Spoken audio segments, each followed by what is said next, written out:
Oh boy, do we have some updates for you today. All kinds of stuff is coming out of the NFL owners meeting so far, and we've only heard from 49ers general manager John Lynch. We still got to hear from Kyle Shanahan, and you know that's when it's going to get spicy, but there is a ton of stuff that we got to get into. Quarterback talk, trade talk, is Brandon Aiyuk potentially on the move? Something came out that's got my interests peaked and my radar on the lookout. I think we got a whole lot of stuff to talk about right now. Let's get into it. Smash that like button. Let's cook.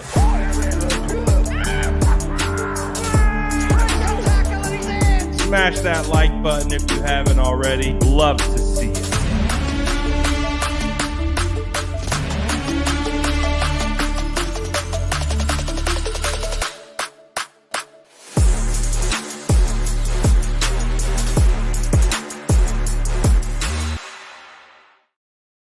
Oh boy, what a time to be a 49er fan as the NFL world goes down to Phoenix, Arizona for the owners' meetings, which is why there's all this news and buzz coming out. This is basically the first time that we've really had an opportunity to hear from head coaches, general managers, and even owners since the NFL Combine. That was about a month ago. So we're getting a whole bunch of news coming out of the owners' meetings, and we got a lot to talk about. Like, there are some very interesting things that have been said. Some news that's dropped. We've had signings. Oh boy, this is the offseason that we like. This is the type of offseason that we love. So, absolutely, we're going to get into it all right now. You already know what to do. Drop an SDS in the chat, smash that like button. And yes, Matt, we interact with our commenters, super chat or not. Shout out to all the SDS, baby. We got a lot of stuff to cook up. And right away, Corey is going to lead us into our first topic. Shout out Corey Soto for dropping the 20 piece on us. He says, after 7 years, it's clear this regime is inept at quarterback. To me, that can't be argued. Jimmy Garoppolo for Brady, 3 firsts for a quarterback we may never really see. You name a guy who played 8 games, declined through that stretch, and has no elbow, the starter. Why? Pattern. So let's back up a little bit and we'll unpack everything that Corey is talking about. Obviously, Corey is a foundational member of the Sourdough Squad, and he's always rocking with us. And I always appreciate Corey's ability to get us going on topics. And this is a topic that he clearly feels extremely strong about. He's made it abundantly clear that he believes Trey Lance should be the starter. So obviously, we're going to talk about that. And so he kind of transitions us into right away one of the bigger topics to come out of these meetings. And that, of course, is the discussion of who's quarterback one. And we got some clarity today from 49ers general manager John Lynch in regards to that topic. So he was asked, who's going to be the San Francisco 49ers, starter basically moving forward. Dave Lombardi of The Athletic was the first to kind of put this out there. But according to what John Lynch had to say, effectively, John Lynch said that Brock Purdy is the clubhouse leader to be quarterback one for the San Francisco 49ers next year. And also, what we have come to hear from John Lynch from these owners' meetings is that we do expect Brock Purdy to heal fully. They expect him back in about 12 months, and they do think Brock Purdy will be ready to go for training camp. So that would put Brock Purdy's return kind of in that August area. And we could see Brock Purdy back on the field right then and there. So that gives us something to look forward to. But again, what does this mean in relations to Trey Lance? Trey Lance obviously was the starter going into last year and got hurt, broke his ankle. And again, I don't love when people quote unquote lose their job to an injury, but it happens. It happens time and time again. We saw it with Alex Smith and Colin Kaepernick. Alex Smith was probably playing the best football of his career, goes down with a concussion. Colin Kaepernick comes in, and the rest is history. Colin just played lights out on a Monday night against Chicago in front of the entire world to see, and Harbaugh stuck with Kaepernick. So we've seen it happen. It's not like it doesn't happen. Again, you kind of want to see guys be able to go through actual like quarterback competitions and see who's going to win it and etc.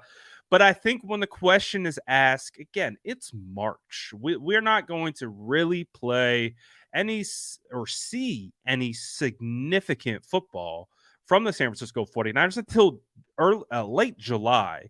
Obviously, they're going to have the OTAs. They're going to have mandatory minicamp. They're going to have this little offseason program, but it's not padded. You know, they're basically in helmets. So I wouldn't call it real football. It's more of, I would say, just getting back in the groove of things, learning the new teammates that you have. San Francisco 49ers bring in Sam Darnold at quarterback. And so now you have 3 quarterbacks heading into this offseason.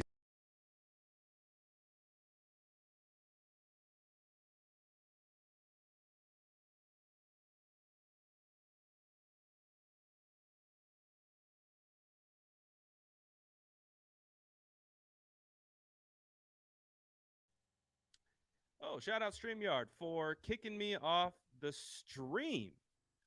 Is everyone, are we good? Mic check 1, 2. You can hear me. You can see me. We good? That was weird. Shout out StreamYard. Appreciate you guys. They just said, you know what? Get this ginger off the screen.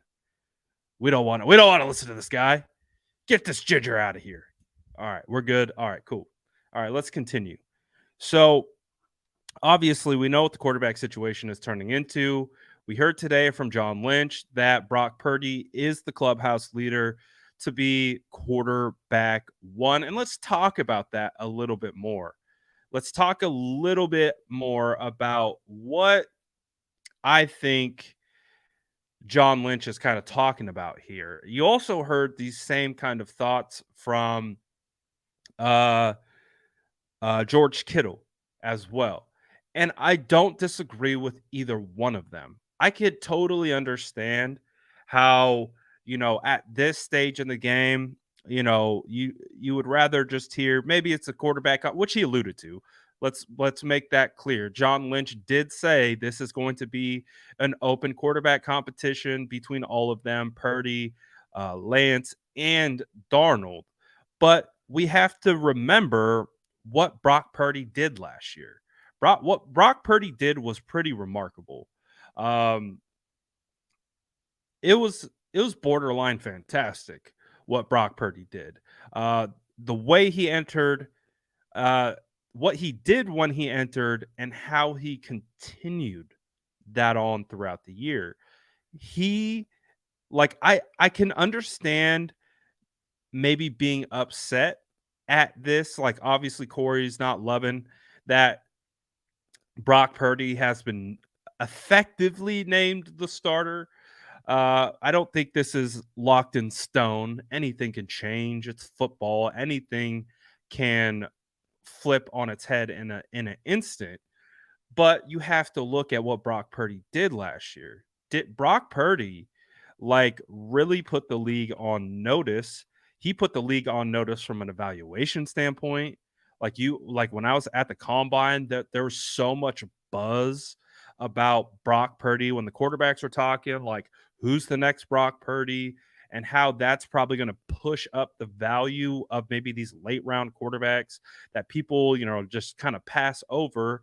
But if you hit on one of these guys, how that can change the trajectory of your franchise moving forward.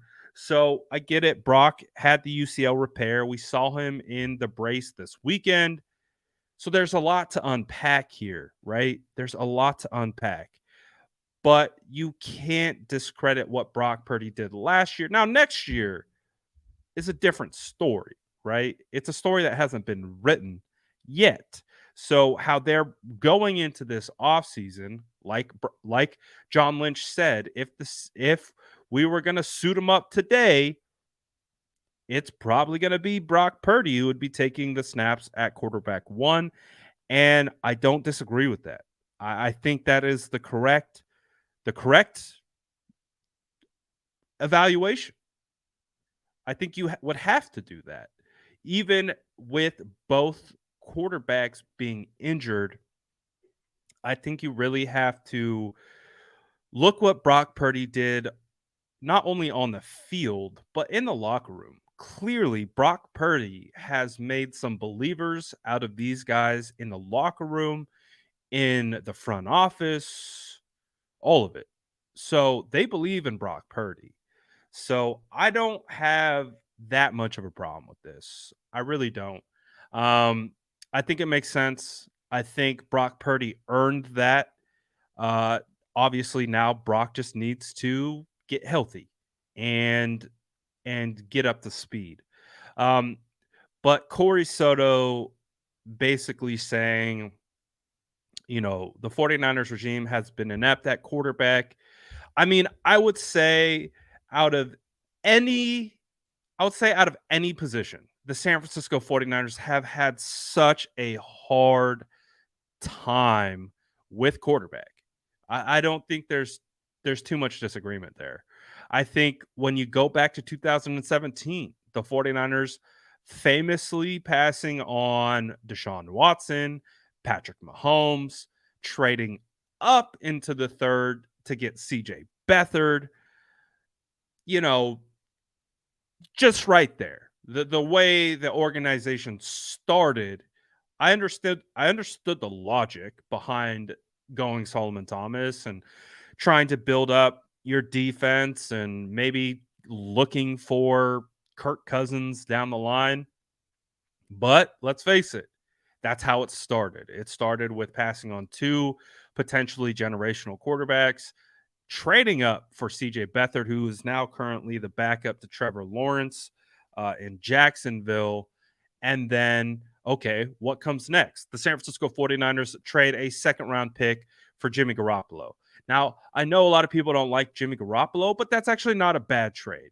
Giving up a second-round pick for Jimmy Garoppolo and what Jimmy Garoppolo ultimately netted, I know it didn't turn into the championship that we all wanted, but still, all things considered, Jimmy G for a second, that's not bad. It's not bad. What Corey Soto goes on to say is then the 49ers in 2019 or 2020, after the Super Bowl loss, apparently had the opportunity to sign Tom Brady. And at the time, it felt like Jimmy Garoppolo was still ascending, still improving. He was coming off a torn ACL. That was his first full season ever starting in the NFL. In 2019, the San Francisco 49ers go 13-3 and were 10 minutes away from winning a Super Bowl. So hindsight being what it is, yeah, the 49ers probably should have got Tom Brady. But in the moment, I will admit I was someone who was saying the 49ers should stick with Jimmy Garoppolo, because the thought process was, and I can understand the 49ers thought process as well, is that if the 49ers just went 13-3 and were 10 minutes away from winning the Super Bowl after Jimmy Garoppolo's first year ever starting a full season, 1 through at that time 16, then you're like, all right, well, there's something to build on here. At least that's what I believe the thought process was. There's something to build on. Brady, we don't know when he's going to fall off the cliff. We don't know when he's going to retire. Garoppolo should be an ascending asset still. So, and what we clearly know is that the locker room loved Jimmy Garoppolo. So I understand that in the time. Hindsight looking back, yeah, probably if you could go back and rewrite history, yeah, maybe going and getting Brady and letting Jimmy Garoppolo go would have been the ideal situation because it was crystal clear that the 49ers were ready to move off Jimmy Garoppolo midway through 2020. So, yes, hindsight being what it is, yes, you can make the case that maybe it was a mistake to keep Jimmy, not go with Brady. I understood it in real time. Hindsight being what it is, yeah, maybe you shouldn't have done that.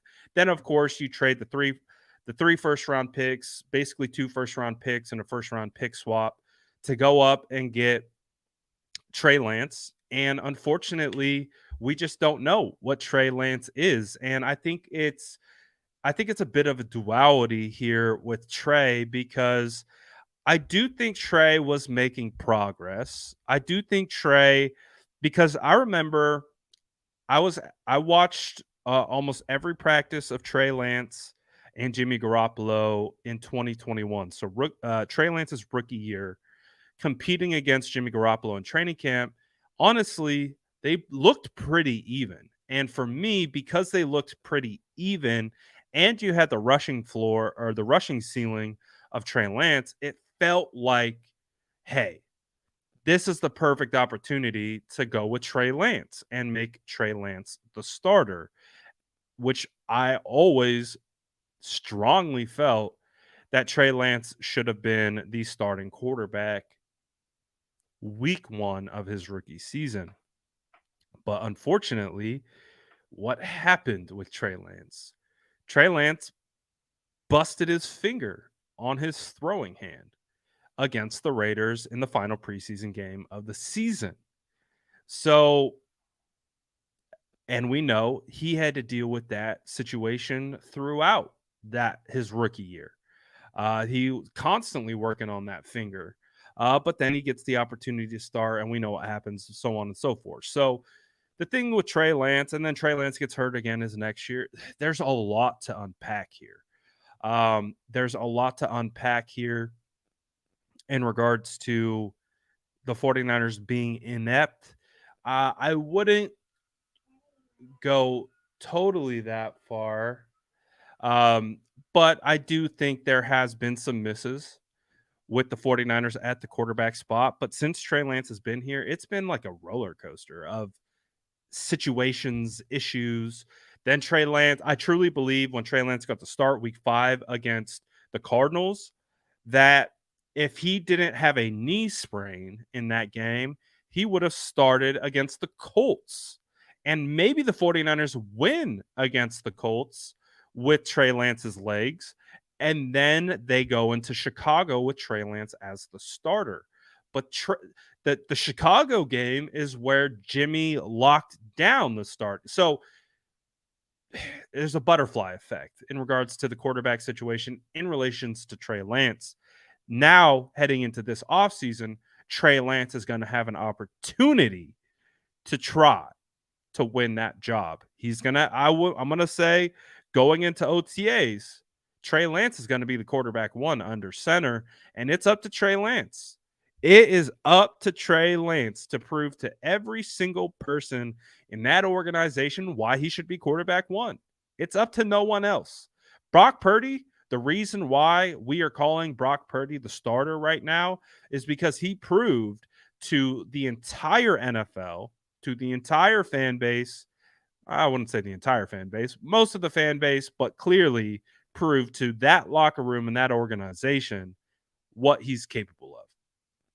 So that's why they are still calling Brock Purdy quarterback 1. But that doesn't mean the 49ers and Trey Lance is done. It feels like we're getting close to that if things keep progressing this way. But that's why this is such a in my opinion, this is a make or break offseason for Trey Lance. Trey Lance has got to steal this job back. And I'm okay with that. This is football. Competition breeds excellence. Do it. Steal it. Take it back. And that's what I hope Trey Lance does moving forward. So, again, the 49ers are moving through this quarterback situation as best they can. They haven't put themselves in the best situation, but they're trying to work through it as best they got at this particular time. I definitely see you guys talking about Brandon Aiyuk. That is a huge topic that I want to talk about. I have a lot of feelings about the Brandon Aiyuk situation. I'm calling it a situation right now because I think there's more that meets the eye to that. But I'm going to talk about that Brandon Aiyuk. Everything going on with Brandon Aiyuk here. But let's get through some of the other news that we've heard from the owners' meetings, specifically John Lynch, as we continue to make our way towards the Brandon Aiyuk conversation. So as we know, it feels like Brock Purdy's quarterback one. I don't think that's a big surprise, to be honest with you. Of course, people want to hear the team say it. They said it. I'm not surprised by it. I don't disagree with it. I have to be honest. I think it's the right choice right now, but that doesn't mean that will be how it ultimately plays out in the end. The San Francisco 49ers made a signing, and they signed offensive tackle Matt Pryor. This was I saw this first from David Lombardi of The Athletic. So I put this post out over this weekend. And again, this is what the Matt Pryor signing feels like. It's really the 49ers filling all the holes so that they're going into the draft with no major glaring need. As we know, going into the weekend, the San Francisco 49ers make a trade. They trade for Zane Gonzalez. It's come out like in real time. I'm like, cool. The San Francisco 49ers trade for Zane Gonzalez. My first initial gut instinct was there's going to be a kicking competition in training camp.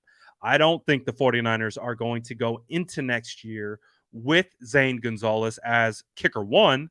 I think they're going to bring in a rookie at minimum to compete. And I think we're going to have a legitimate kicker camp or a kicker battle in training camp. So get ready for that. But I think that's what the 49ers and John Lynch has effectively said that. They're basically saying Zane isn't the answer, but he is a answer. He is a potential answer to fill the kicker spot.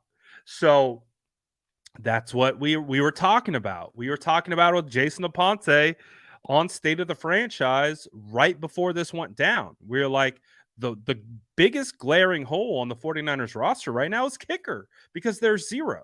And they have to have at minimum one. So what are they going to do? Are they going to trade? They're going to have to draft a kicker in the 4th round? What's going to happen? Well, they make the trade, and it's a low-risk trade. It's a compensatory pick swap in 2025, which is basically nothing. They're just swapping spots in a late round comp pick in 2025. So it is basically free. They got him for free, effectively. Because if for whatever reason the San Francisco 49ers are worse than the Panthers in 2025, I don't know the details, but you could make the case that the 49ers would have the better pick after getting Zane because it's a pick swap. Anyways, the point being is the 49ers, just like the move to get Matt Pryor today, offensive tackle, 6'7", 332 pounds. He's been on 2 teams after being a 6th round draft pick in 2018. He's played 2 years with Philly, 2 years with Indy. He's gotten a decent amount of snaps in the NFL. He's played over 1,900 snaps, so he's gotten some run, but I don't think he's a starting quality offensive lineman. Now, I haven't got into the tape yet, so I don't want to give any big, grandiose proclamations about what I believe he is, because again, when I got into John Feliciano's tape, uh, it was it was pretty good, and I was pleasantly surprised. So I haven't gotten into Matt Pryor's tape yet, but at minimum, the San Francisco 49ers are starting to fill all the holes heading into the draft. So right now, as it stands, the San Francisco 49ers don't have any glaring holes. And so with the Matt Pryor addition today, they add two offensive linemen. Basically, he's a swing tackle option. You add Feliciano the week before, he could play both guard spots and center spot. So you're just adding depth to your roster. Now the 49ers have a ton to work with in the draft, and they could do whatever they want effectively. So that's what I like most about that particular signing. And John Lynch also sticking on the offensive line. He said today if the 49ers were ready to go and strap up for a game today, Colton McKivitz would be your starting right tackle, which is what we've anticipated. But again, I don't think it rules out the San Francisco 49ers drafting a potential right tackle like Blake Freeland in the draft. I think that's still a big option for them. But again, you can see they filled the holes. They have depth. They have a potential starter for right tackle, but they can still go out and potentially get a starter in the draft if that's what they feel they need to do. Now, this is where I think the conversation starts to get interesting and is something that I'm very intrigued by. So it originally came out that the 49ers are planning on up Brandon Ayuk's fifth-year contract or fifth-year option. So if you're unfamiliar with what the fifth-year option is, it's effectively if you're a first-round draft pick and you have 4 years that your rookie contract that's the length. It's a 4-year contract. The first rounders have a fifth-year option where teams can pick those up. It gets them, I think, it gets them in a high pay bracket, but it keeps it keeps the team in control of the player for an additional year. Where if you're second through seventh, you only have 4-year rookie contracts. There's no fifth-year option. So the 49ers have discussed the potential of doing the fifth-year option for Brandon Aiyuk. They have until May 1st, which is the deadline for it to be official, wrapped up, and all that type of stuff.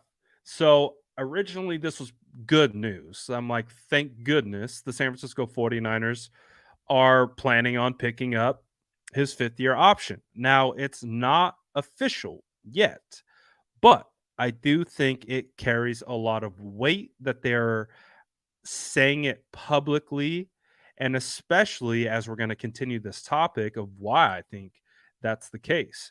Because with Brandon Ayuk and John Lynch openly saying they are going to pick up Brandon Ayuk's fifth-year option, some additional things have come out since then.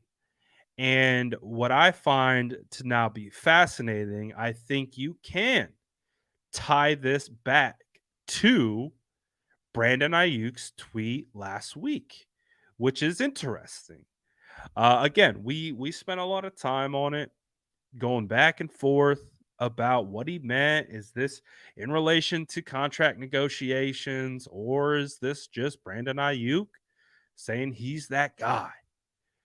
Well, this is what I find particularly interesting. Multiple teams have reached out to the San Francisco 49ers about trading for Brandon Aiyuk. And the 49ers openly said that. They said he's a lot of teams are interested in trading for Brandon Aiyuk. Hmm, okay. John Lynch went on to say, it's interesting when you're at these league functions, ownership meetings, combine, a lot of people ask about him. They really appreciate his game and they see it ascending. He's a guy we're very fortunate to have, and I think he's just coming into his own. Hmm. Well, what have I been saying? What have I been saying? I'm not trying to create a stir or a stink, but I've been saying that Brandon Ayuk, if the San Francisco 49ers aren't or can't get a long-term deal done with Brandon Ayuk right now, right this second, as we stand today, Brandon Ayuk is the most valuable trade asset that the San Francisco 49ers have. So this is where smoke season begins to kick up.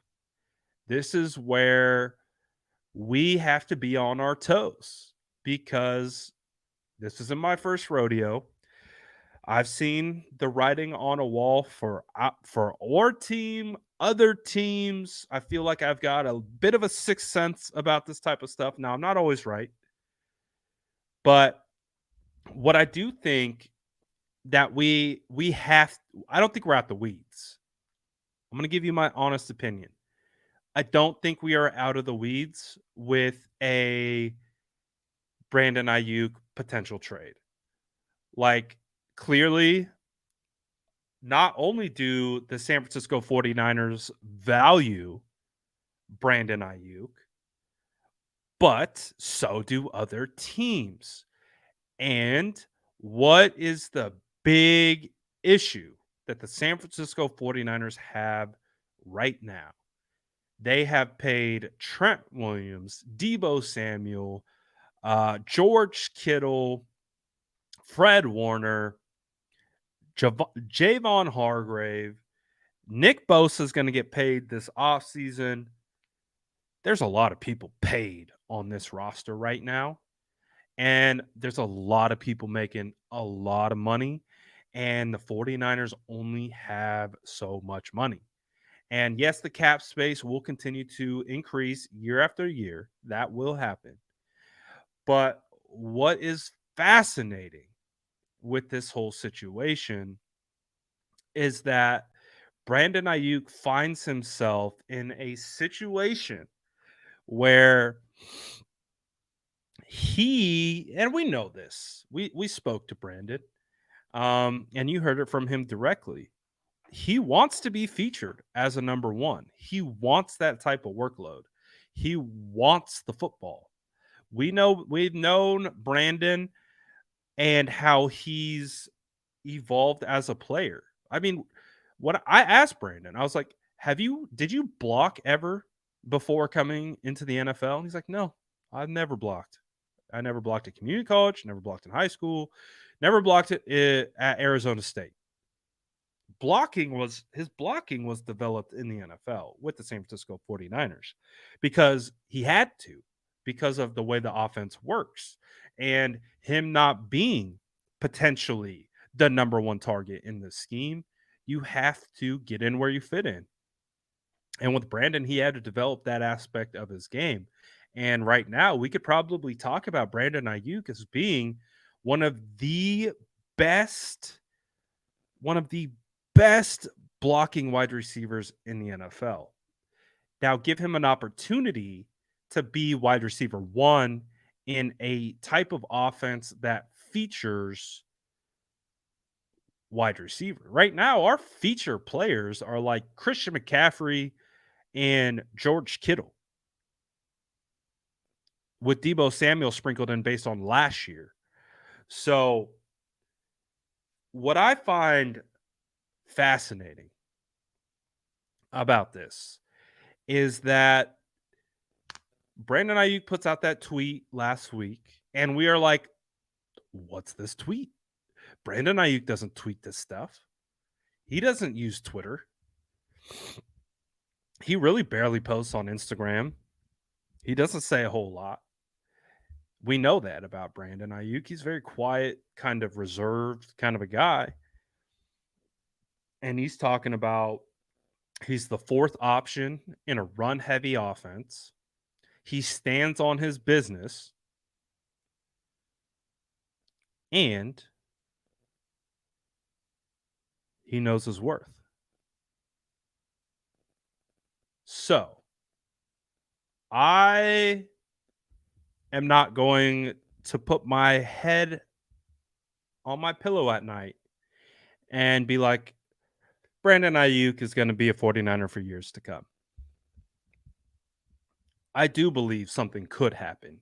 Will it happen? I don't know. Will they potentially trade him? No clue. Could they? 100%. So that is what's going to be fascinating.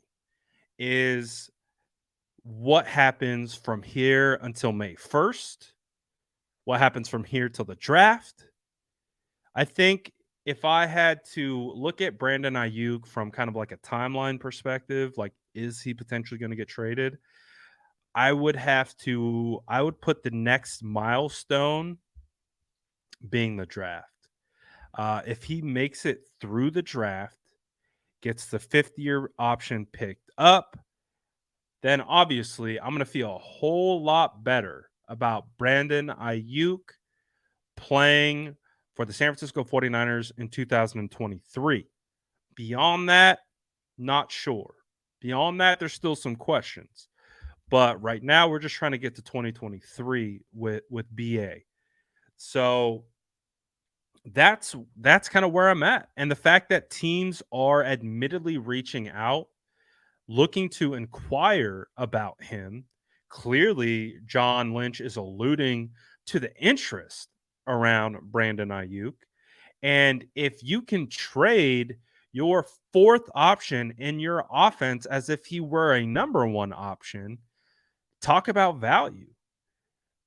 Talk about the ability to get a return on investment. They traded up to get Brandon Aiyuk. Then you flip him for more and you are able to save some money. Gmo says John was stirring up trade offers. Again, I don't disagree with that. That's why, with the way it was spoken about, I think it's on the table. I believe it's on the table. So I don't want him to be traded. And I would imagine if we polled the entire fan base would not want to see Brandon Aiyuk traded. I think we all believe in Brandon Aiyuk's talent, what he brings to the table, and everything that he can do. Like, he really developed into, I believe, a superstar last year and proved it week in and week out, even if he wasn't getting major production. And I still think there's an entire another level to Brandon Aiyuk's game. I think Brandon Aiyuk could go even further with his development as a player. And you have to think about it, though. These guys are in the business of, one, putting a good product on the field, but also getting returns on investments and being able to flip assets if they must. Example, just from this last weekend. So I don't know if you guys had the opportunity to read Nick Wagner's piece from ESPN, where he had a one-on-one with Mike McGlinchey, and they talked about the free agent process. And it was a phenomenal look in behind the scenes, kind of what free agency is like for a player. And what did Mike say? Mike openly said that and this is how I I truly believe the San Francisco 49ers front office are. I think they're very transparent. I believe that the 49ers, if it were BA, just like it were Mike McGlinchey, would go to him and be like, listen, we are going to listen to offers. We don't know if we are going to be able to pay you what you are worth or what you're looking for next year. So it might be best for us to go out and look for a potential trade partner where we could get something in return. You can get your contract and we go on with business. Mike McGlinchey said that after the 2021 season, Kyle Shanahan and John Lynch approached Mike McGlinchey about a trade. They said, listen, we don't think we're going to be able to keep you next year. We think that you're going to be priced out of our budget. And as a result, we may trade you. And so they told Mike McGlinchey straight up after the 2021 season that we might trade you.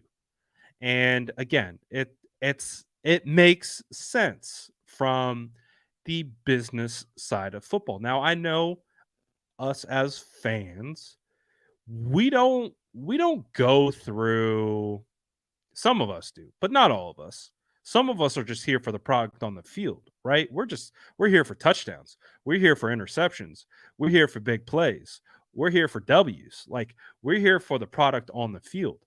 But I'm a fan of football from 365, and that includes the business side of football. And that's where we're in right now. We are in the process where these players are assets.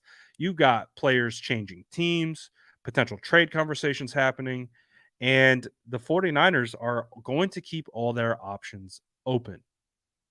So what I see potentially happening is that if they agree, Brandon Aiyuk, his representation, and the front office don't see a path forward for a legitimate wide receiver one contract, then what do you think the 49ers might be doing?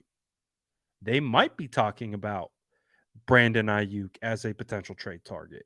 They could be talking about Brandon Aiyuk as someone who is available to be had in those types of conversations.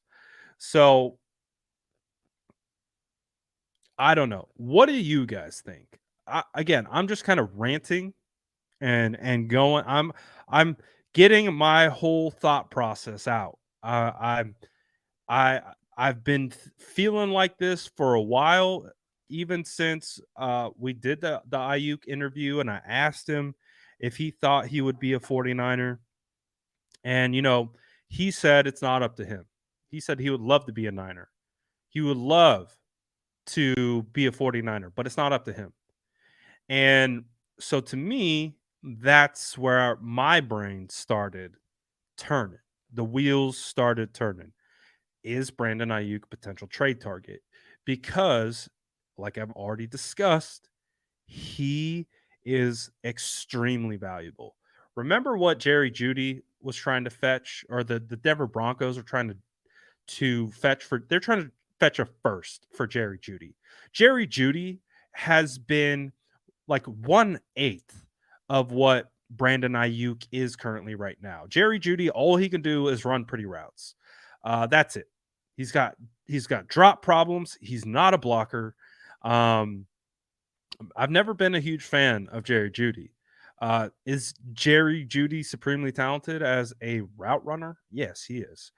But that's all he has. Brandon Ayuk is a complete wide receiver.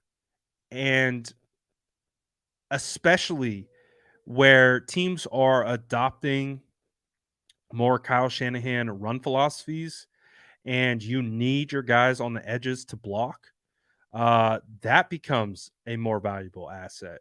So that's why I think we're not out the woods yet on Brandon Ayuk.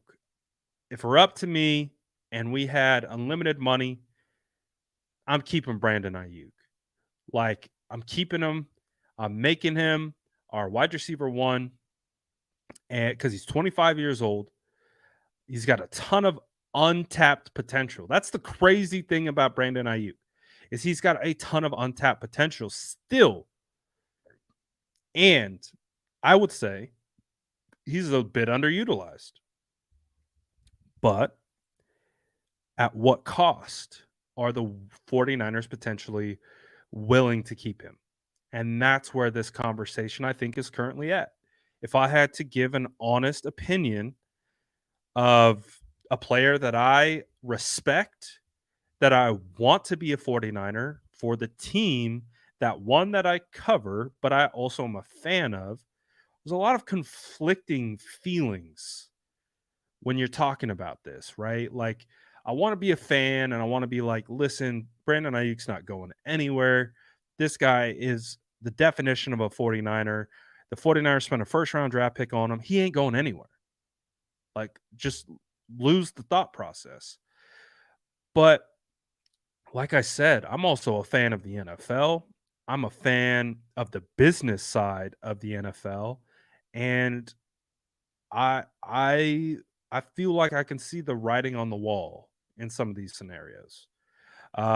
So that's my perspective. Right now, I don't think the 49ers are out the woods yet in regards to a potential trade with Brandon Ayuk. We'll find out, but I will not be shell shocked. I will not be shell shocked like I was shell shocked with the DeForest Buckner trade.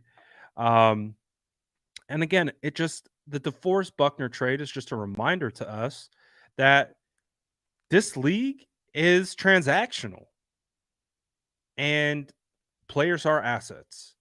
And if you don't see a future with a certain player, then maybe you try to recoup different assets.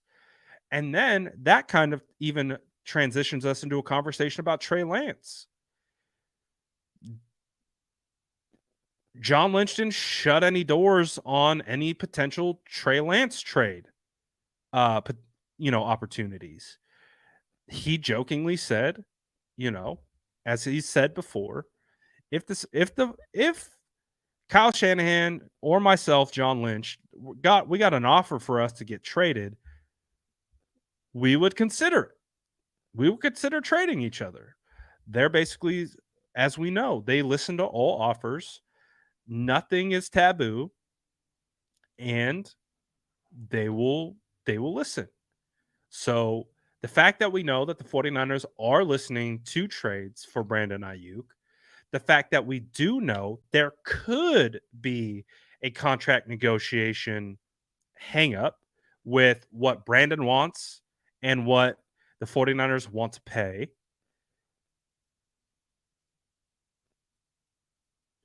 Deebo Samuel almost got traded last year, but they paid Deebo, which I think becomes a larger problem for Brandon Aiyuk getting his money because they paid Deebo. So that's why I am not ready yet to feel confident that we're out the woods yet with Brandon Aiyuk. I don't know. Am I tracking this? How do you feel? Now let's poll you guys. It's time to ask you in the chat. So you guys may have gotten your comments in. Like I said, I've been kind of going because I've been thinking about this for a while now. But with all the information that's come out today, it's making it more and more clear to me that I don't know if it will happen, but I definitely think it could happen. So do you think there's a world that exists where the 49ers trade Brandon Aiyuk? Or have I been am I suffering from smoke inhalation? Because I have been chasing smoke season for so many years and trying to read between the lines that maybe I'm not seeing it correctly. I'm interested in what you guys think in the chat below. And it's okay. We don't have to agree on everything. But so far, it seems like we're kind of in that world.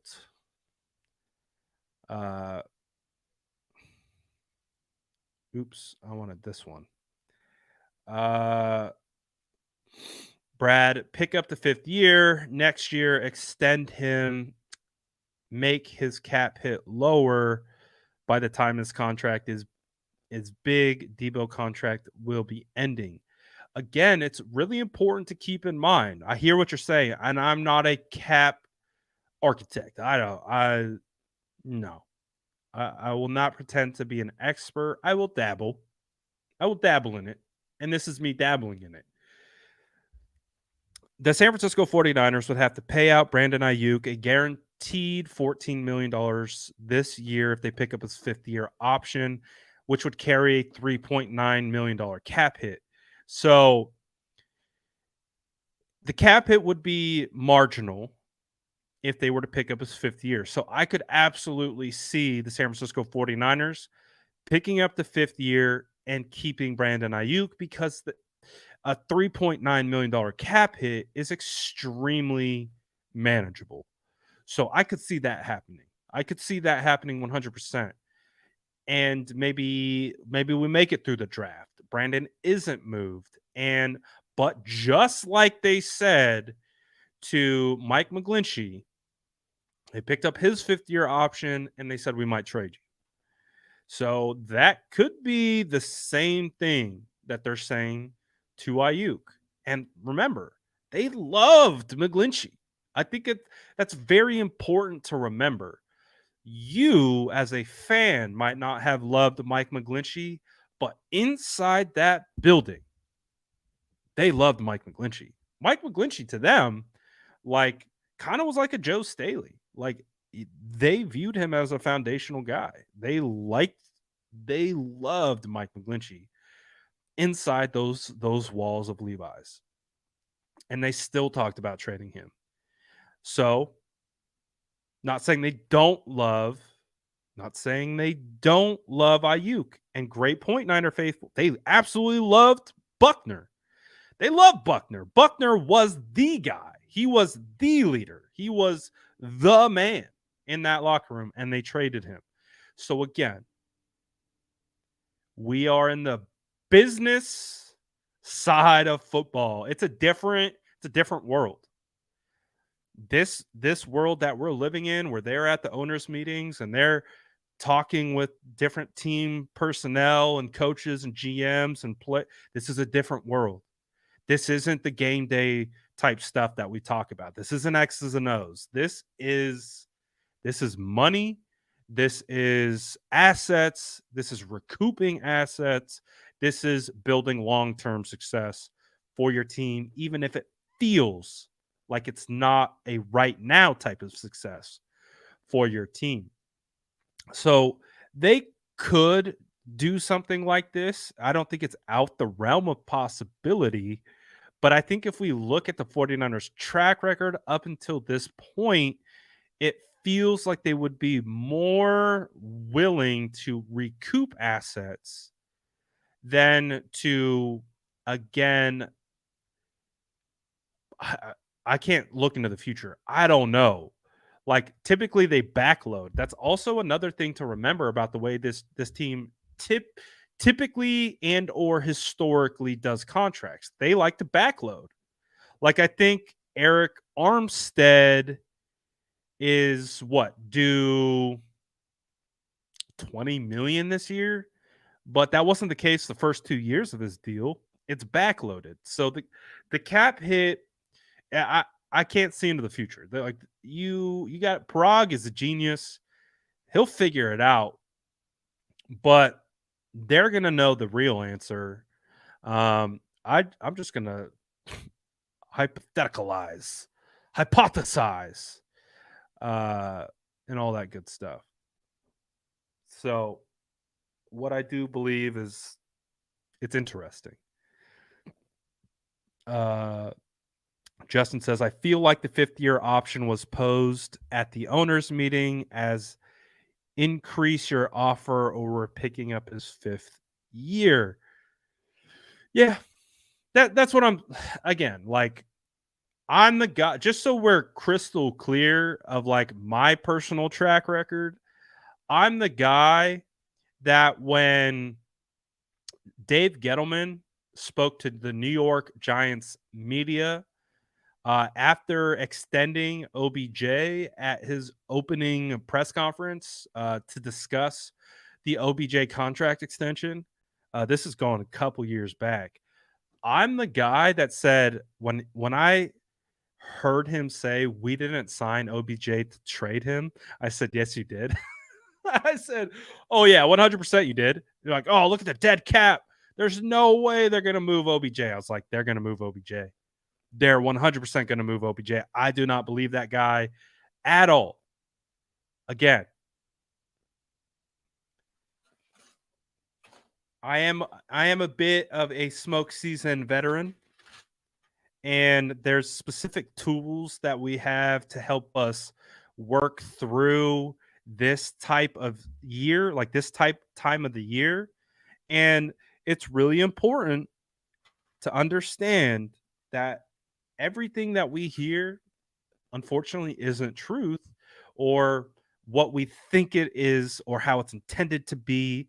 There's a lot to read between the lines in this type of during this type of year.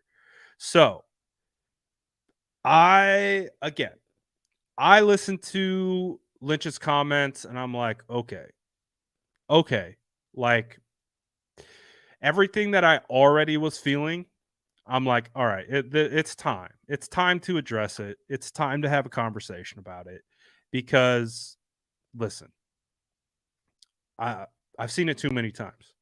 So I do think Brandon Aiyuk could be traded. Will he be traded? That's a completely different conversation. That is a completely different conversation. There's a lot of deals that don't happen in the NFL.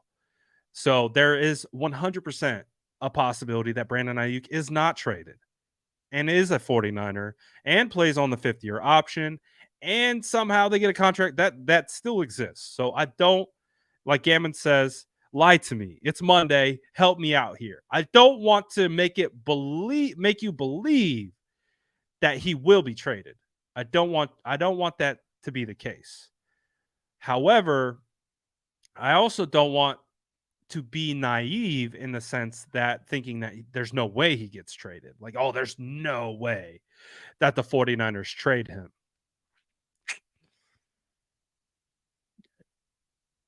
Listen, this is the business time. All right. It's business time. I've heard rumors about other players potentially getting moved that you would lose your freaking mind. That if it happened, you would go crazy. So it's just important to remember that this is a business.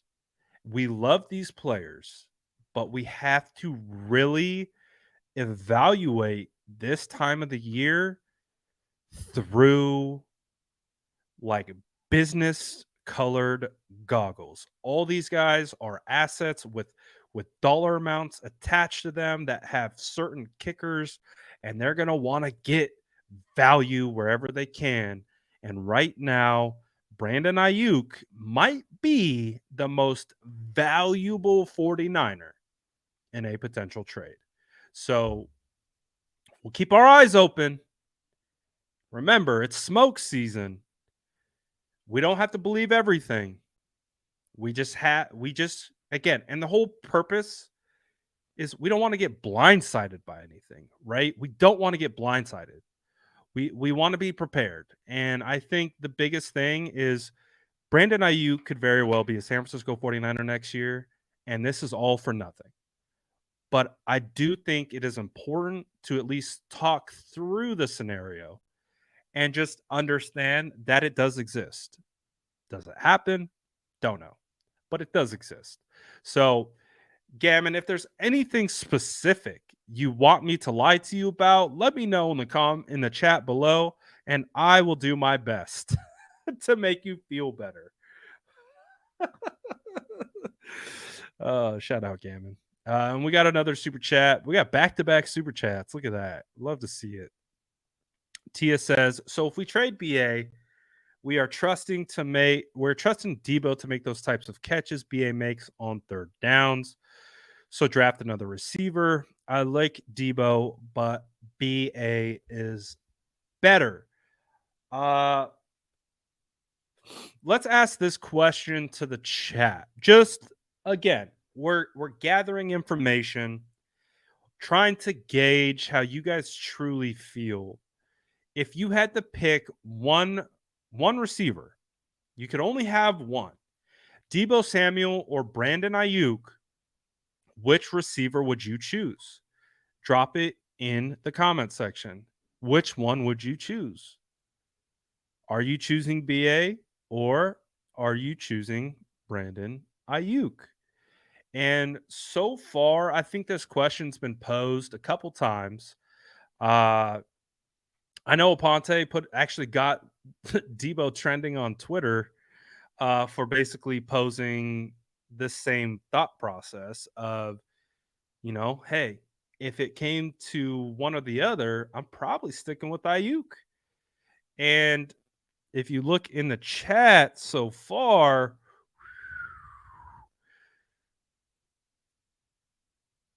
it's pretty lopsided. Again, we're still early with some of the answers, but Tia right off the bat says Aiyuk. BA all day. I keep Aiyuk, not even a question. We got our first Debo. Depends on the quarterback. BA, tough one. BA needs a arm. Debo doesn't. Fair. Depends on quarterback. I do like Debo's versatility. And again, any quarterback can play with Debo. Debo's very quarterback friendly because Debo is get the ball in his hands, let Debo do the work. Niner Faithful says Debo's more short yard passes with yaks. Maurice says Debo. Gmo says I like Debo more. BA is an Ironman, never gets hurt. True. Aiyuk is definitely available.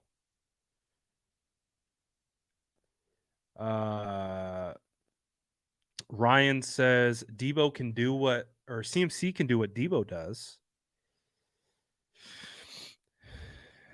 BA, Debo. I choose both. You can't do that. You can't do that. You got to pick one. BA, and I'm ready to see Trey, BA, and Gray, and it rhymes. There you go. Just because we got CMC, I will keep BA. So again, interesting thought processes here, man. Interesting thought processes. BA, Debo. Which one? Can only pick one. BA. I keep Debo short shelf life.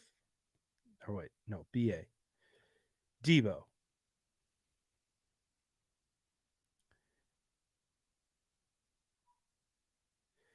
Gammon says, we think BA can have as good of a season as Debo. I think it would be a different season, but I going into 2021, that season where he kind of won in the doghouse, I was like, Brandon Aiyuk, 1,400 yards, book it. I've been a big Brandon Aiyuk guy for a while, and I was expecting Debo to take a kind of dip and BA to go up, and it was the opposite.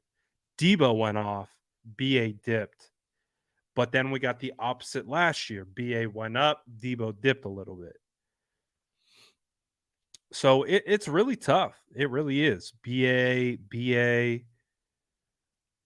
is a 1,500 receiving a year if Jimmy threw to him when he was open. Nigel chooses both. Jedi says I'm going full homer, Debo. So you can see, I think it does become a tough decision at the end of the day. But think about that again as as we're having this conversation about value. If us as fans, and I would say if you looked at the chat is probably like 80% Ayuk over Debo. Now, again, try to quantify that in the sense of value from another team. Does another team value Ayuk more than Debo? Debo, you ask a lot of people in this league, is one of the top players in this league. But would another team value Ayuk more than Debo? And would they be willing to spend that to acquire him? And if they are, then if you're the San Francisco 49ers and you don't know if you're going to pay Brandon Ayuk, wouldn't you listen to offers? Like listen. Not like, "Oh, what do you got?" Like a dynasty trade or something. Like, no. Like you're like, what do you want for Ayuk? More. We don't have to trade him. We can keep him.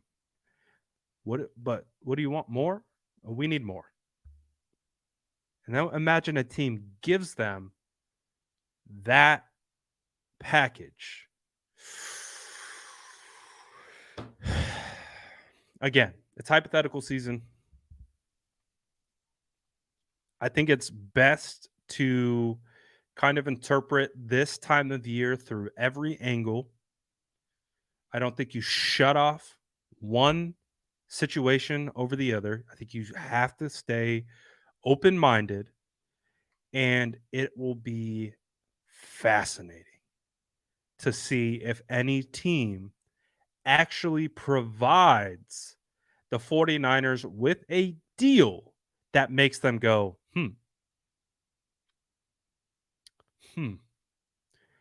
Now that's a value we can wrap our heads around. At that point, do they move? I don't know. It's fascinating though. This time is always fascinating to me. And again, we know Bosa is going to become the highest paid defensive player in the history of football. That's the other thing that we got cooking, right? Like Bosa will be the highest paid player in the history of football.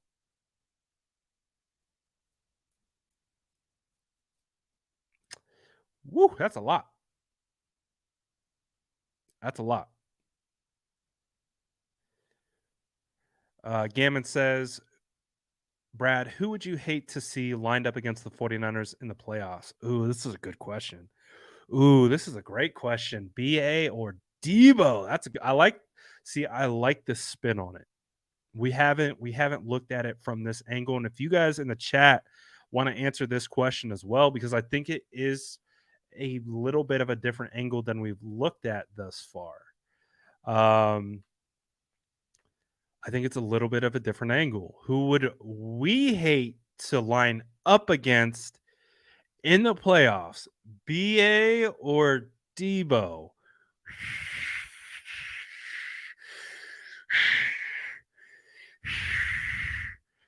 And it's funny because looking at the chat and the early indications, I'm kind of like thinking the way the chat's thinking too. Whoo! Good spin, Gammon. Good spin. This is why wrapping your head around all these different angles helps paint a clear picture of what we're up against. Debo would be tough, bro. Like because Debo is like kind of matchup proof, especially like if you get week 4 versus Rams Debo, where dude is in his bag, and you just get him the ball. But again, the San Francisco 49ers, they got Greenlaw, they got Fred Warner, so they got guys that can track and can match the physicality and the speed. Then you're going to have for BA, you're going to have BA versus Ward. I might have to defer to one of the earlier questions. Depends on who the quarterback is. Who's the quarterback for Debo or BA? Because if you put Brandon Aiyuk with Patrick Mahomes, they're going deep all day. All day. What do? Do you stop Travis Kelce short to intermediate? Do you stop? Where do you put the safety? Because, okay, we're going to put a safety. We're going to bracket Aiyuk and we're going to bracket Travis. Okay, Isaiah Pacheco goes crazy. Kadarius Toney goes crazy. Like, Brandon Aiyuk would be an absolute nightmare on the Chiefs. I would say, opposed to Debo being on the Chiefs, because the Chiefs already have Kadarius Toney, who's kind of like that. He's not a physical. Toney is not a physical matchup problem. He is a kind of in space matchup problem. Dude, that's a tough question. Good question, Gammon. Good question.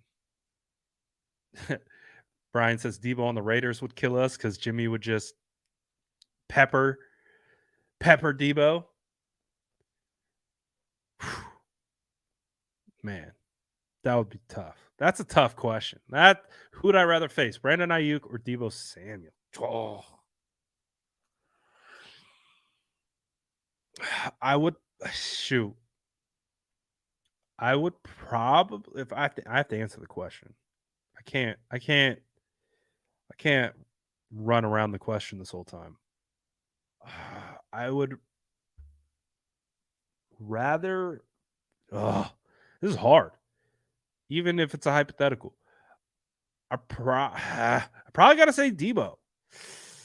Sorry, Debo. But only because I feel like I could scheme it a little bit better by keeping just let Debo catch everything short to intermediate and then just have everyone coming downhill. Fred Warner, Dre Greenlaw, Talanoa, like Gibson, and just obviously key on Debo on the short to intermediate stuff, but be ready for it. And again, we have a swarming defense.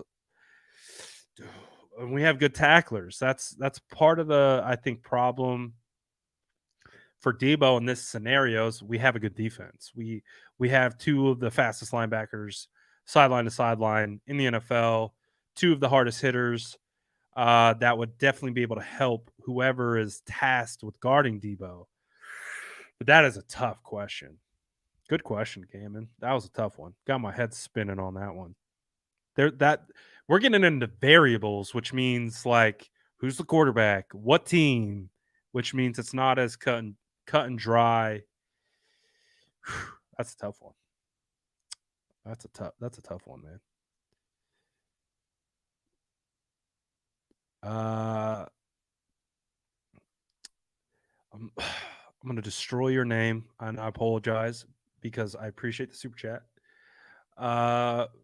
Morris? Soriano? Morris? I think. Words aren't my friend, by the way.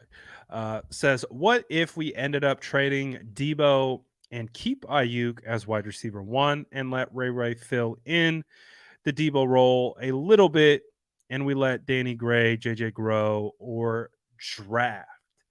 For them to trade Debo, they would obviously need to get a return. And this is my thing with Debo is they weren't able to trade him last year, right? Like, and that's the thing. Like, Debo Samuel was at his highest value last year heading into the draft. Has not signed a contract yet. Open to negotiate with any team, and was coming off a first team all pro type campaign. And the 49ers still weren't netting what it would have taken to get Debo. So I find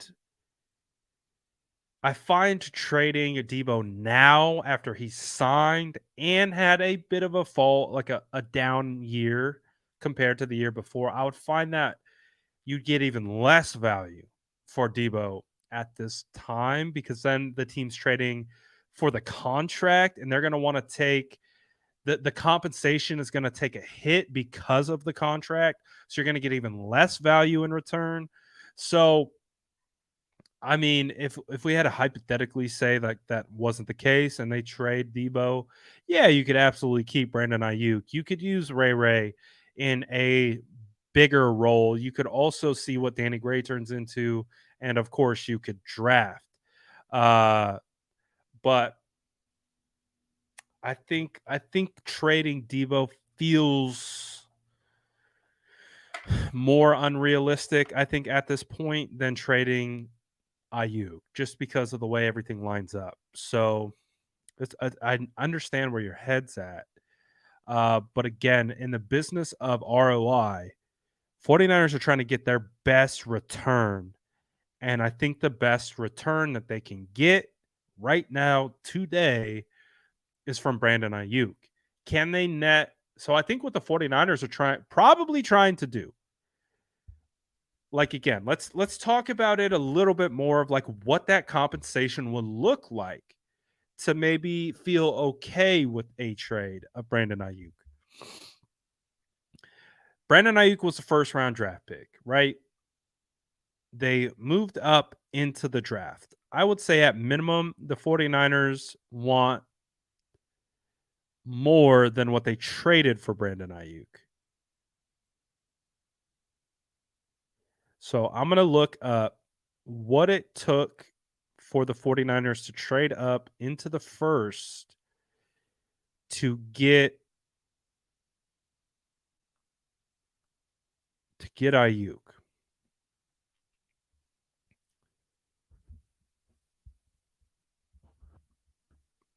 Let's see.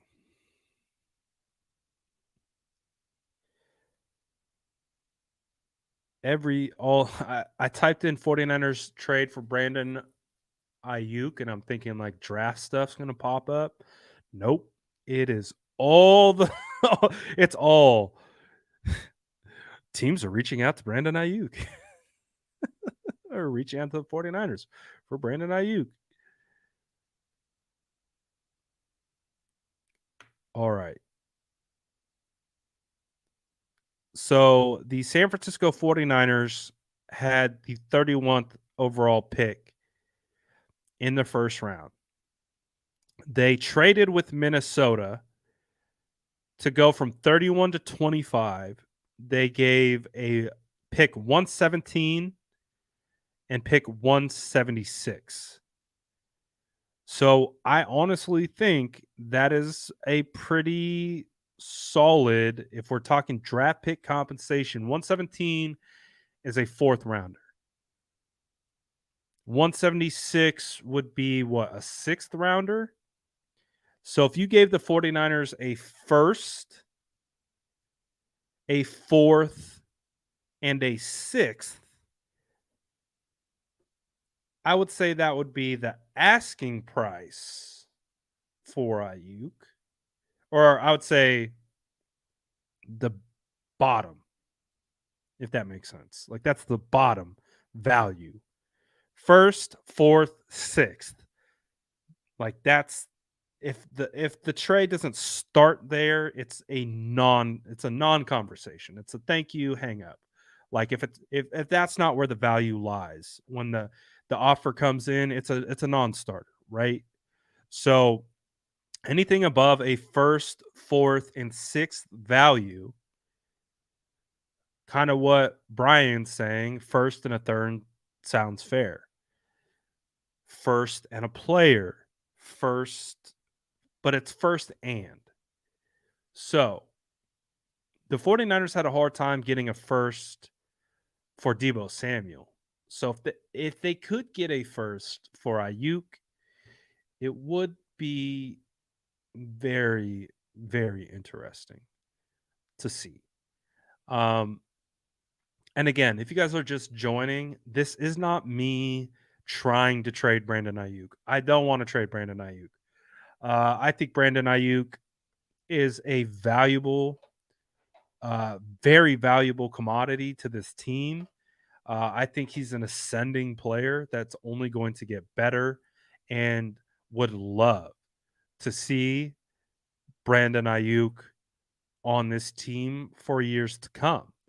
But we have to be honest with ourselves with what time of the year we're in and where Brandon's at in his contract timeline and what that potentially means and what was just said at the owners meeting. So I don't want to trade Aiyuk, but because it is a possibility, we kind of have. I want to discuss it. I want to get everything out in the open. I want to talk about all the thought processes that we have, how we're rationalizing it. So again, this isn't me saying 49ers should trade Brandon Aiyuk. Not what this is. This is me saying feels like the 49ers could trade Brandon Aiyuk. Okay, well then what would it take? Or should we? Or is this the move that that the team should make? So just working through it. Again, just working through it. About all this. So there's a world that exists where Brandon Aiyuk isn't traded. So let's keep that abundantly clear. Abundantly clear. There is a world that exists where Brandon Aiyuk is not traded. He plays next year on the 5th-year option, and we sign him to a contract extension. I want to leave that open. I don't want to think that we're just out here trading Brandon Aiyuk. It's not what I want to do, and I don't think we should. Oh man, you can't do this to me, man. You can't do this to me. You know what you're opening up right here. You already know what you're opening up right here.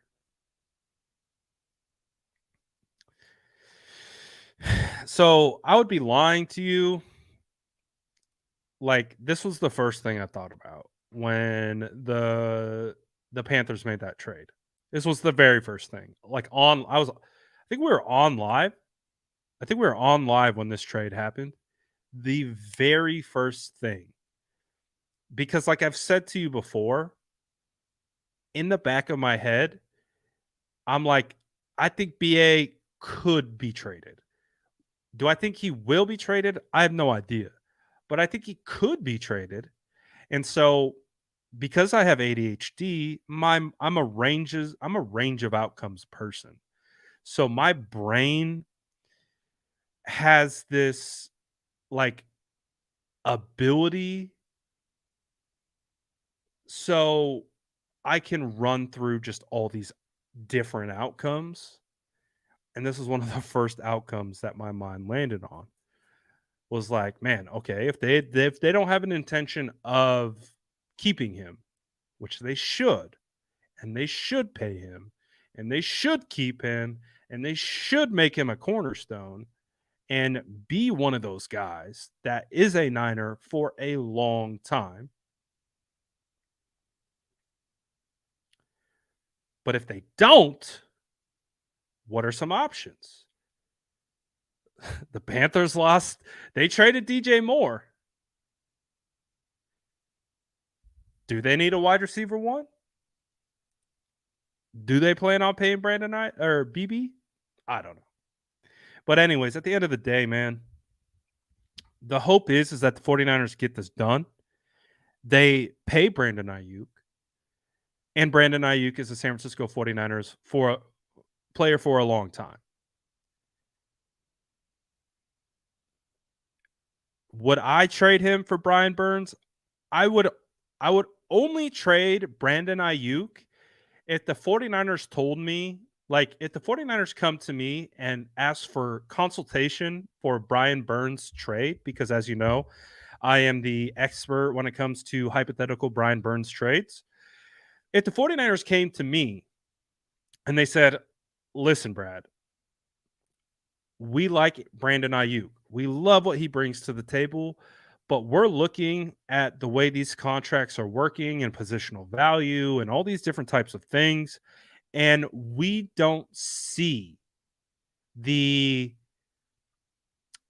possibility of extending Aiyuk to what he wants and is deserving of.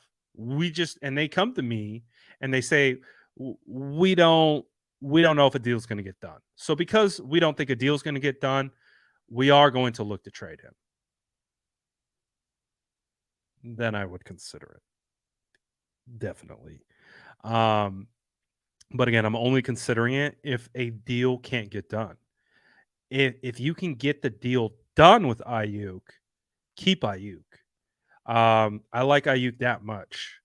But if the 49ers come to me and they're like, listen, we can't afford Aiyuk for wide receiver money when we're already paying Debo, but we can make the justifications for paying Burns because we want the sickest D line in all of football. That's like where I'm like, okay, I'll think about it.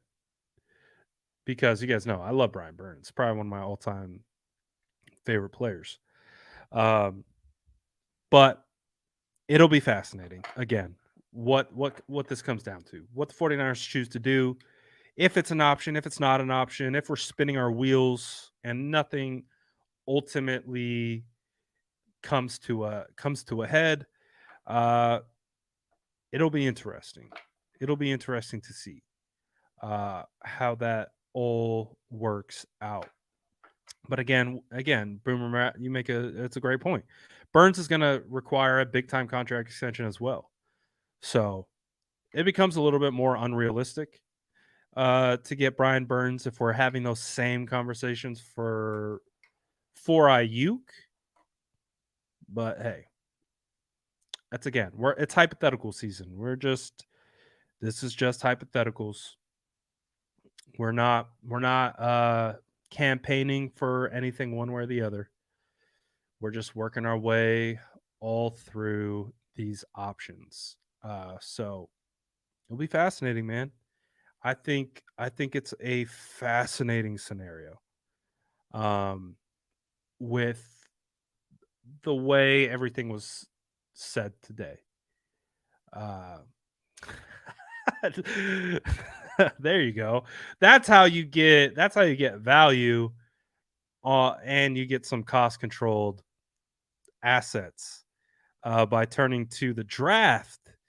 And see, that's the scary thing with the draft. Like, obviously, picks are great, right? Picks are great, but you just don't know.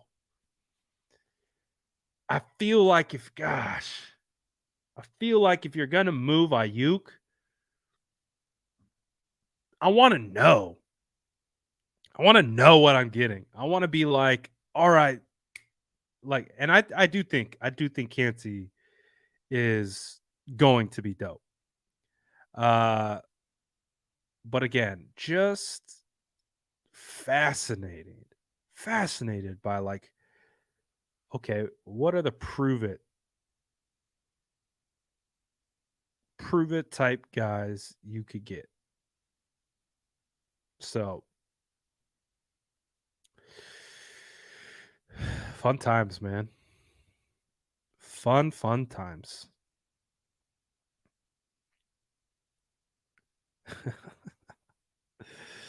Honestly, it is why I do like the off season because you never know. Never know what's gonna happen. Never know. You the thing that we could be least expecting to happen happens. The thing that we absolutely expect to happen doesn't happen. That's why we love smoke season, baby. We are we are smoke season veterans here. We are not swayed by anything to be. I mean, we're swayed by things. Obviously, it helps us get to where we're at. But I think one of the cool things of just being able to cover the NFL in my time is I feel like I understand, at least at a baseline level, of how these teams are operating, which again allows me to see better, like about potential moves. Uh, so again, not saying Ayuk gets traded, not saying I want Ayuk traded, but we're keeping all options open right now, like based on what was said today. So yeah, this would be a nightmare.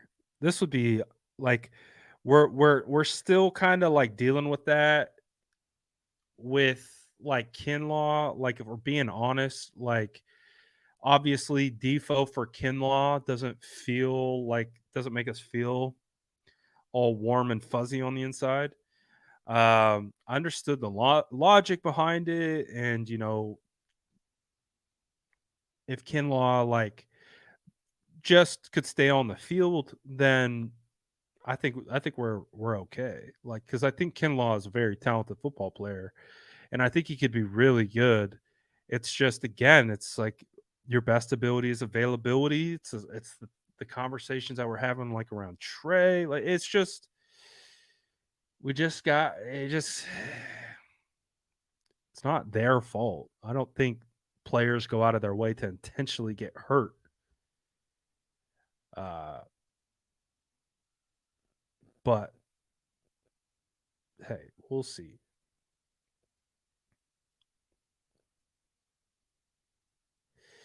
Oh, gross. Is this the JD that I'm thinking of? All I gotta say is thanks for the leftovers, Jimmy G. We'll take Jimmy G will take the Raiders to the Super Bowl this year. Hey, I think Jimmy Garoppolo is a very capable quarterback. Uh, but I'm very I I mean this is so I was in a startup dynasty draft. Uh, I passed on Devontae Adams because of Jimmy Garoppolo. I still think Devontae Adams is going to be a really good wide receiver for multiple years. But because I know Jimmy Garoppolo, I passed on him, and I could have got him at a great value. Could have got Devontae Adams at a phenomenal value, but I had to pass because I think Adams will still be good, and he'll be good in PPR but the deep shots that we're used to from Devontae Adams, I feel like those aren't gonna stick. I don't know. You know. All right. So we just got the round that kick the kicker Zane Gonzalez. So Zane Gonzalez was traded for a conditional 7th round pick. So I mean, Zane Gonzalez was basically free, is how that works out. So we paid nothing for Zane Gonzalez. Uh, Literally nothing.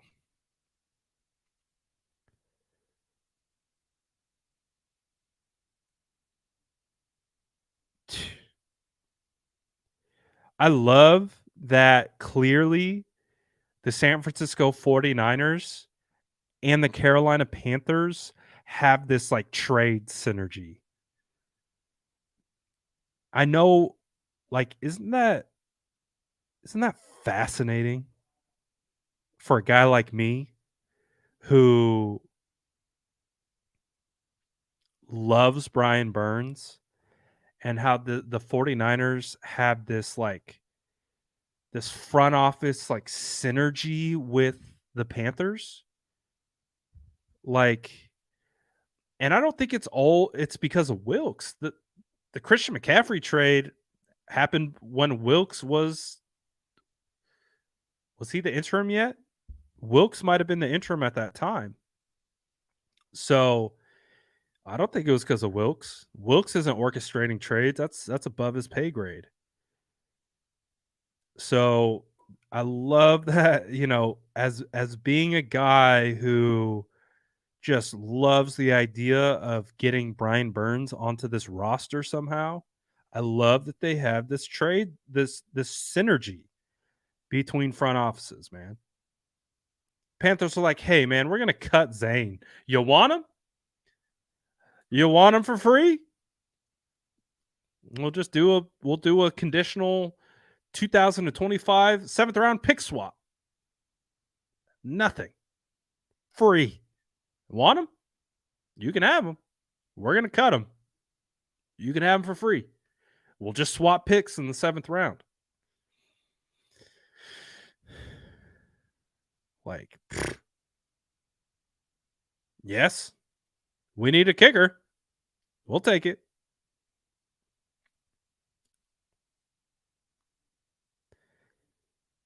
I love it. Wonder if it leads to any more deals coming up in the future. Man, I still have dreams about Brian Burns, man. Come on down to the San Francisco 49ers. Hey, if you think the 49ers can get Lamar Jackson, the San Francisco 49ers could absolutely get Brian Burns. I would say Brian Burns is more realistic.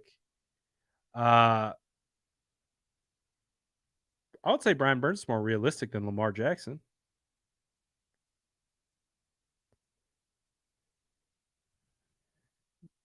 Let me make a post real quick. The 49ers and Panthers executed a conditional. Was it conditional or compensatory? Conditional. Seventh round pick swap in 2025 for kicker Zane Gonzalez. So free. Free.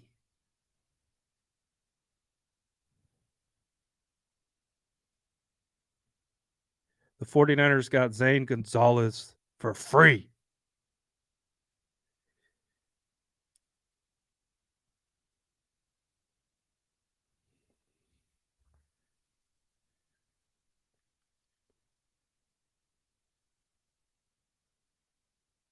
Beautiful.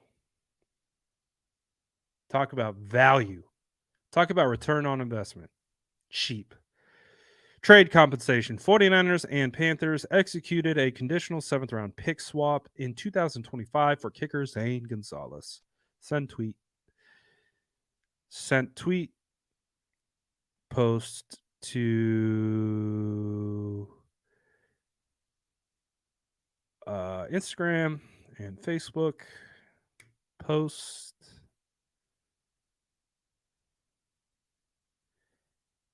And we are posted.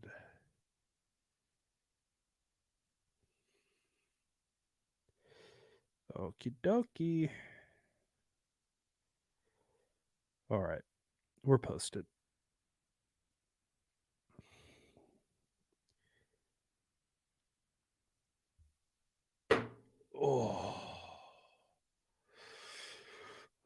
Today's a nice long live. And because we started a little early, I'm not really in a rush to get off. If you guys have any questions, feel free.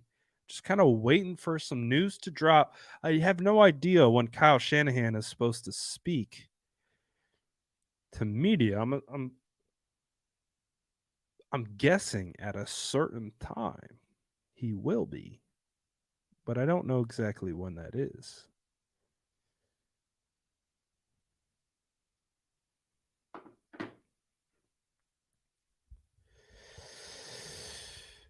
Just wait until Burns' contract is over next year and sign him. You're gonna make me look at Brian Burns' contract details, aren't you? You're really gonna make me do it, Brian. All right, let's look at. Oh, the search bar knows me. It just knew I was already looking for Brian Burns. All right. Let's see. Let's go to Panthers. Brian Burns. Okay. So technically, Brian Burns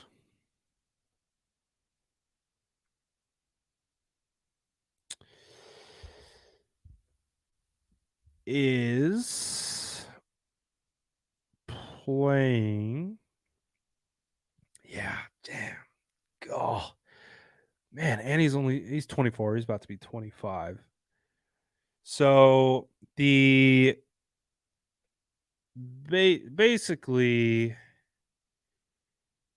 what I am seeing here is Spotrac believes that Brian Burns will get a 5-year, $100+ million contract, 20 on average per year. Right now, he is on the 5th year. Yeah. He's on the 5th year right now. So technically, if the San Francisco 49ers traded for him, I believe they would take on a $16 million cap hit, but they would have until next year. They would have until 2024 or up until 2024 to extend him. But he's going to get paid, man. Yeah, and so this is it. They could theoretically franchise tag him. They could franchise tag him or trade for him. He plays this year on the 5th-year contract at a $16 million cap hit, which isn't that much. I want to be crystal clear. $16 million cap hit for Brian Burns in 2023. Now, it's immensely more expensive than picking up Brandon Aiyuk's 5th-year option, which would be $3.9 million cap hit. But we also know that if the San Francisco 49ers wanted to, and they restructured Trent Williams' contract, they can open up $16 million in cap space. So there's already an ability to bring him on at minimum for next year. You bring him on for next year and you pay Bosa this year so you know how to fit in Burns' contract the following year. Backload the Burns contract, somehow fit it in with Bosa's. I can dream. If they traded BA, what do you think the haul looks like? We talked about this earlier. It's got to be The 49ers traded. They picked him at 24th overall, but that was a trade up where they gave 31, a 4th rounder, and a 6th rounder. So I think if you are to trade him, it would require a first and probably 3rd or more player and picks, or just a good player. It would be interesting to see what it would take. Would be very, very interesting to see. Kid says would love to get JC Horn. I mean, that wouldn't be bad. And I'm not gonna lie. I was hard on JC Horn when he's coming out of the draft. And for unfortunately not evaluation reasons. But I was hard on JC Horn coming out of the draft, and he's turned out to be a pretty darn good cornerback. So that would be intriguing. That would be very intriguing. Absolutely.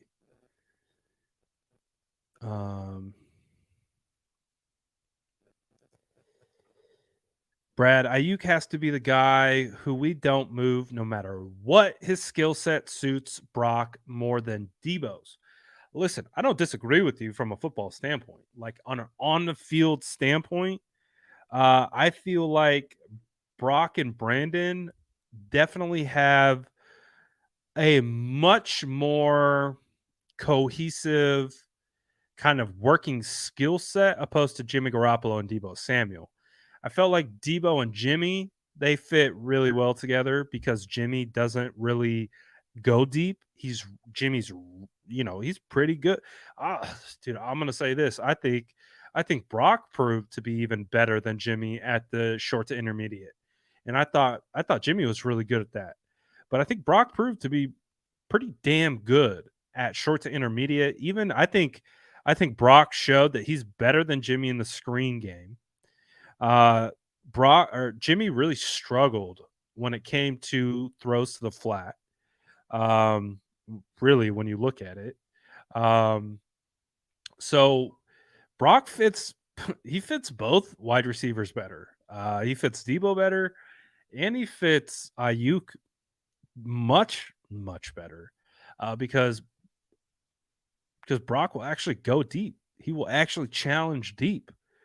He will actually throw the ball to Aiyuk 15, 20 yards downfield. So that's a tough one, man. It really is a tough one. I do agree Bosa is untouchable. I think Bosa's always been untouchable. I think he's always been untouchable. He won't be traded. Trey needs a shot, right? I think he's going to get his shot. I think the team has been, they gave him a shot this last year and he got hurt. So, and I think I don't want to say there's frustration surrounding that, but I think that's been honestly Trey's biggest issue with getting on the field in his 2 years is just health. Messed up his finger preseason against the Raiders his rookie season. Then sprains his knee week 5. Then he breaks his again. It's not necessarily his fault. It's just a nature of the circumstance. And him not being healthy, I think, has been probably the biggest detriment to him getting on the field. So it's really hard because in 8 games, Brock Purdy clearly showed that he's ready to go now as a starter. Like he doesn't need any developing time. He doesn't need it. He's ready to go. Even Aiyuk said it was like, man, look at what we saw out of Brock in his rookie year. He can get even better. Imagine Brock in year 2. So I think this team is anticipating Brock is going to improve. Like, I know we're just focused on Brock getting back to health, but I think this team believes he will get back to health. Then he will continue to ascend and improve. So, and that's honestly last year, Brock Purdy was a top 15 quarterback during that span that he played. So, is Trey a top 15 quarterback right now? We don't know. We don't know because we're not in that building. We don't watch his practice reps. We don't watch how he executes practice. We don't know. We don't know. But I do know, for example, Fred Warner said he knew Brock Purdy had it from practice. But when Fred Warner talked about Trey, he said they needed to push Trey more. They needed to, you know, tell Trey to be more competitive, to try to, you know, fit these balls into tight windows and not be so it's interesting, right? Like I can only like assess off 49ers players, what they how they talk. Listen, Fred Warner said he knew Brock Purdy had the elusive it factor for the quarterback from practice. When it came to Trey at practice, it was Fred getting on Trey to go more, to be more competitive, to try to challenge the defense more. So, again, I'm not watching these practices, so I can't give you an evaluation. But all I can say is I can only listen to what these guys what they say.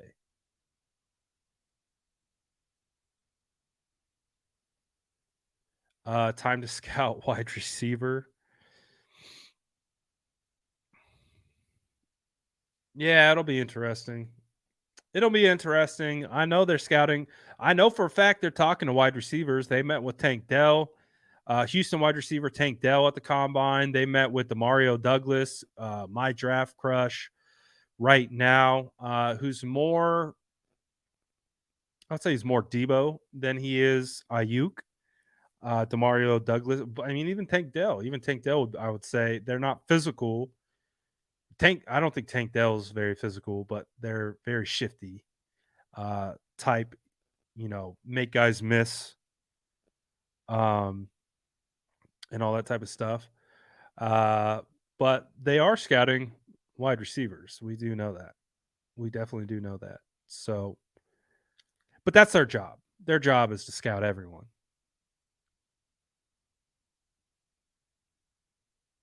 So we'll see. But again, this is fast. This is the fascinating time of the year. This is the time of the year where we're just like, what are they doing over there? What are the 49ers doing over there? And does that mean all these hypotheticals are going to come true? No. More often than not, the hypotheticals don't come true, but every so often they do. So today's exercise was working through it. Like, actually, this is the first time on this channel that I've actually gone in depth and talked about the potential of the 49ers trading Brandon Aiyuk. And again, do I want them to? No. Do I think they should? No. Can I understand and rationalize them trading him? Yes. Could I rationalize and understand Aiyuk wanting to go somewhere else? Yes, I do. So, with all those things considered, we are just working through it. And now we're just going to keep looking for clues. Do the 49ers give us any more sound bites? Do we get any more tweets from Brandon Ayuk? Ooh, what we're just on the lookout right now. So still plenty of time. The 49ers have until May 1st to officially pick up Ayuk's fifth-year contract option, and we'll go from there. But again, today's exercise was, for me, smoke season's back. Get your tinfoil hats, baby, because you know what time it is. It's tinfoil hat season. So make sure you guys grab your own tinfoil hats. If you don't have one, it will just protect you from being blindsided by anything, because it allows you to see things through multiple lenses, perspectives. The tinfoil hat really can keep your thoughts locked in. So make sure. I know Roman hates this time of the year. I, for one, love it because, unfortunately, I feel I'm pretty good at reading between the lines. But it's a gift and a curse. It's a gift and a curse. Time for another BA interview. Oh, man. You already know. Today was a long one. Obviously, this is my first, like I said, first time approaching this subject in depth. So I really wanted to just kind of get it all out there, get it out of my brain, because it's been circulating quite a bit. So hey, tinfoil hat, baby. Make sure you get one.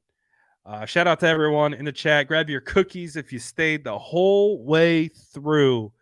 Going up on 2 hours today. And again, if we get any other news potentially that is worthwhile, could be back on. So try to get those notifications up. Again, YouTube clearly is struggling in the post notification category. But I'll let it slide because, let's face it, I love YouTube. YouTube's legit. So we'll let it slide today and we'll see how it keeps going. But shout out to everyone for tapping in as always. And keep those tinfoil hats on you, baby. You know what time it is. Let's go.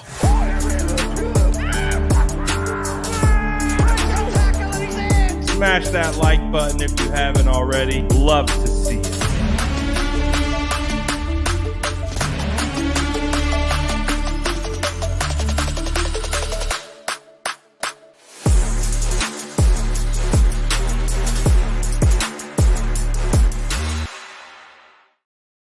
Really? At the buzzer, we're gonna drop a super chat. All right. If you're gonna get the super chat in right as we're ending it, I'll bring it up. We'll talk about it. He's like, no, you're not going anywhere. You and your ginger beard are coming back to answer my super chat. First of all, appreciate the super chat, my guy. He says, almost say is imagine Trey with Brock's offense could be top 3 and not 3 or 2. Not to mention the game Trey won. Kittle was available, and when Kittle was not, they lost. Now with CMC available, scary. Yeah.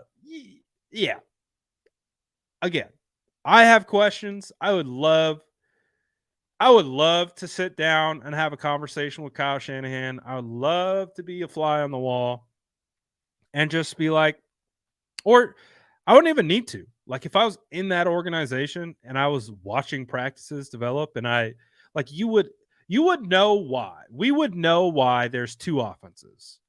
And I don't think it's as cut and dry as we think it is. I think there are reasons why there are 2 seemingly different offenses, or at minimum 2 different trust levels with each quarterback. One of the things that I'll talk about is this, is like, do you remember when the 49ers traded for Christian McCaffrey? There's one person that Christian McCaffrey said that was really instrumental in helping him learn the playbook so quickly. That was Brock Purdy. Like, Brock Purdy is a rookie. Kyle Shanahan's schemes are known for just being ultra complex. And Brock clearly not only had the confidence to obviously ingest and understand the playbook, but he was at a level where Christian McCaffrey comes over and Brock Purdy could sit down with CMC and teach him the playbook. Like, that's pretty crazy. Now, we've heard a lot of great things about Trey Lance too, and about his capacity to learn the playbook and all that type of stuff. So I don't know if that's an issue of like, oh, one guy just knows the playbook better. I don't think that's the case. Trey had an entire season in that playbook. I just think it comes down to a trust factor. And I don't, when I see the San Francisco 49ers bring back Jimmy Garoppolo after he's on the side field all training camp, I look at that as a trust thing. Like, I look at that as, I don't know if Kyle trusts Trey yet to run the offense like he thinks it should be run. So they go and they hedge and they bring Jimmy back. So I think it comes down to trust. I think there's just a bit of a trust element. I can't speak in depth on what that is. I can only speak to the feel that I have, and it feels like trust, because I've had the same questions too. Like that game against Arizona, like the offense was just like, what is going on with this scheme? Like, this is not what we've come to be used to from Kyle Shanahan. It was interesting. And we've always been like, well, what if Trey ran the scheme like Brock ran the scheme? Would we have similar results? What would the outcomes be? Et cetera, et cetera, et cetera. Unfortunately, we just don't really know at this point. Theoretically, you would think if he fit into it really well, you got Kittle, you got CMC, absolutely. Would be a phenomenal offense with his rushing ceiling. But again, I think what Kyle keeps proving to us is that to operate his scheme at a high level, you need some athletic ability. We saw it from Brock, but you need to be a good processor, and you need to be confident in your timing and your decision making and your trust in your arm to get it where it needs to be. I think those are things that, Trey might still be working on. So we'll see. But I agree. If Trey could execute Brock's offense at a high level, 100% would be a crazy, crazy good scheme. But that's why we still have questions, because we don't know if Trey can do it or not. We're going to find out. He's going to have the opportunity at OTAs. And none of you swindlers try to sneak past another super chat and bring me back, because I will. But appreciate you guys as always. Turn the noties on. This should be our final goodbye. Peace.